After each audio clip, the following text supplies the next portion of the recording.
Hi Bala. Hi Vennela. చాలా thanks Bala. ఏంటి వెన్నెలా, బాలాగారికి థ్యాంక్స్ చెప్తున్నావేంటి? అక్క, నీకు తెలీదు కదా, బాలాగారు నా ప్రాజెక్ట్ విషయంలో చిన్న హెల్ప్ చేశారక్క.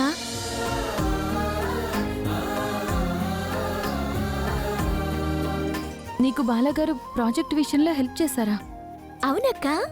మొన్నేం జరిగిందంటే,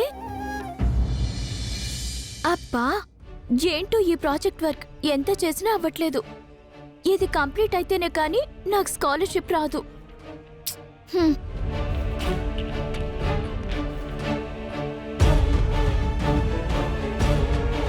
వెనిలా, ఏమైంది అలా ఉన్నావు? బాలా, నా ప్రాజెక్ట్ వర్క్ ఎంత ప్రయత్నించినా పూర్తవ్వట్లేదు. ఇది పూర్తయితేనే కానీ నా స్కాలర్షిప్ రాదు. ఏం చేయాలో అర్థం కావట్లేదు.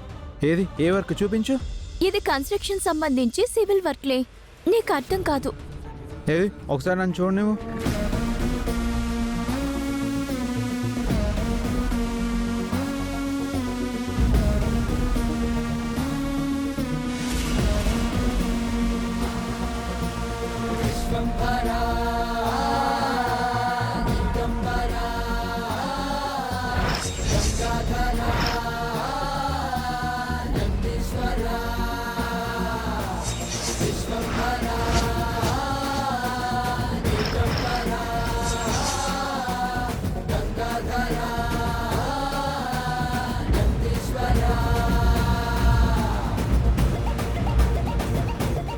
నువ్వు ఈ బేస్మెంట్ని నీట్గా డిజైన్ చేసుకోవాలి.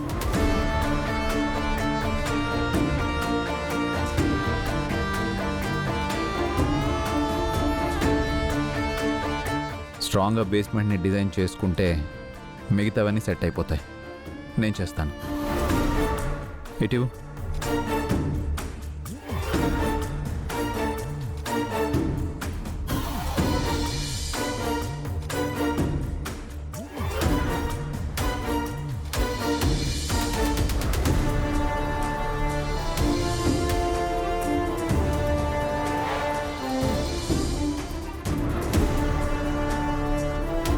ఇదిగో, ఇలా చేస్తే నీ ప్రాజెక్ట్ వర్క్ కంప్లీట్ అయిపోతుంది.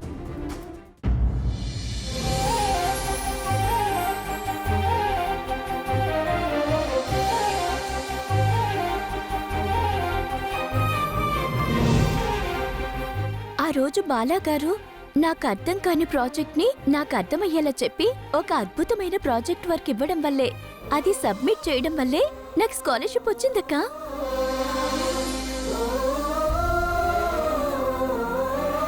నిజంగా ఇదంతా బాలా వల్లనే. నీకు బాలాకి ఎంత థ్యాంక్స్ చెప్పినా తక్కువే అక్క. వస్తానక్క.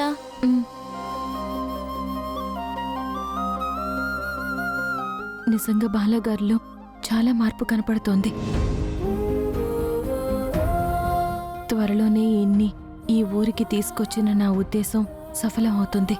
ఈయన మామూలు మనిషి అవుతారు. మామూలు మనిషి అయిన తర్వాత ఈయన్ని తీసుకుని అక్కడికి వెళ్తాను. అక్కడ ఆ ఇంట్లో రాబందుల్లా ఉన్న వాళ్ళందరినీ బాలాగారి ముందు నుంచోపెట్టి ఆ రోజు వాళ్ళ పని చెప్తాను.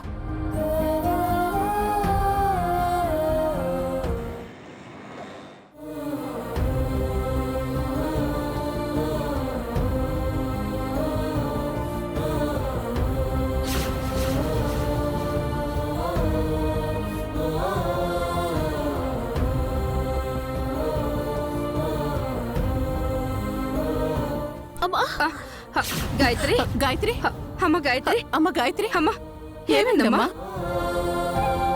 కళ్ళు తిరుగుతున్నట్టు. అయ్యో అయ్యో, అక్కడికి పదలేరా. కూర్చుందు గాని, అక్కడ కూర్చుందురా. గాయత్రి,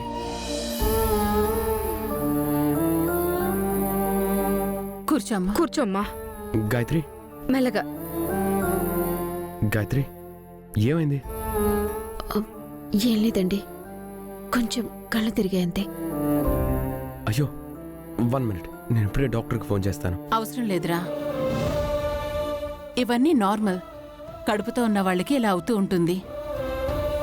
అవును అల్లుడు గారు, మీరేం కంగారు పడకండి, తనకేం కాదు. నువ్వు ఆఫీస్కి బయలుదేరు. అది కాదమ్మా, మీటింగ్ ఉంది. బోర్డ్ మీటింగ్ ఏర్పాటు చేశాను.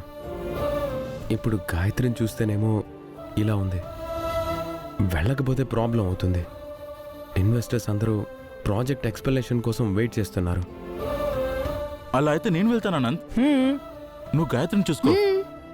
అసలే ఉట్టి మనిషి కూడా కాదు కదా. లేదులే అనంత్, మేమున్నాం కదా, మేం గాయత్రిని చూసుకుంటాం. నువ్వు వెళ్ళి మీటింగ్ అటెండ్ అవ్వు.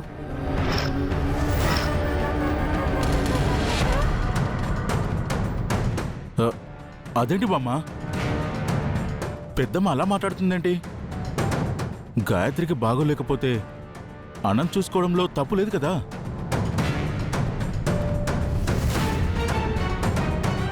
నేను మీటింగ్ చూసుకుంటాను. అలాగేరా పని. అనంత్ ఈరోజు మీటింగ్కి పని వెళ్తాడు.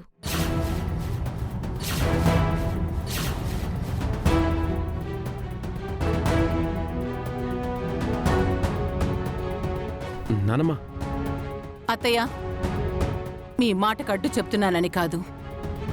ఫస్ట్ నుంచి ప్రాజెక్ట్ మొత్తం అనంత ట్యాకిల్ చేస్తున్నాడు. ఇప్పుడు మధ్యలో ఫణి వెళ్తే మళ్ళీ ఏమైనా ప్రాబ్లమ్స్ రావచ్చు.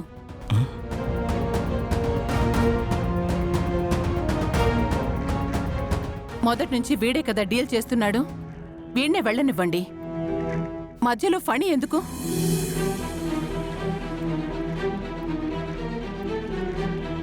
ఫణి, ఈ ప్రాజెక్ట్ విషయంలో నువ్వు ఇన్వాల్వ్ అవ్వకు.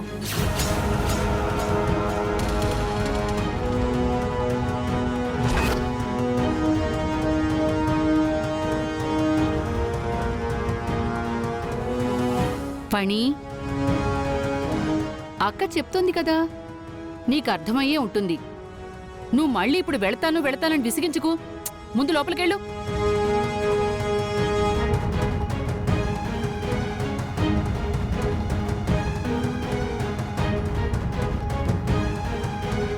ఇది కూడా వీళ్ళ పార్టీలో జాయిన్ అయినట్టుంది. కన్న కొడుకునే పక్క బొమ్మంటుంది. కోపంతో అన్నదో, పగతో అన్నదో, ప్రేమతో అన్నదో ఏం అర్థమై సావడం లేదు. ఆనంద్, నువ్వు బయలుదేరు. అలాగేమ్మా, నేను వెళ్ళొస్తాను. గాయత్రి, నువ్వు జాగ్రత్త. ఫణిని కావాలని అవాయిడ్ చేశాను. త్వరలో అసలు దొంగ ఎవరో బయట పెట్టడానికే ఇలా అడ్డుకున్నాను. చూద్దాం, ఇంటి దొంగ అయితే గనక బయటపడకుండా ఉండడు కదా.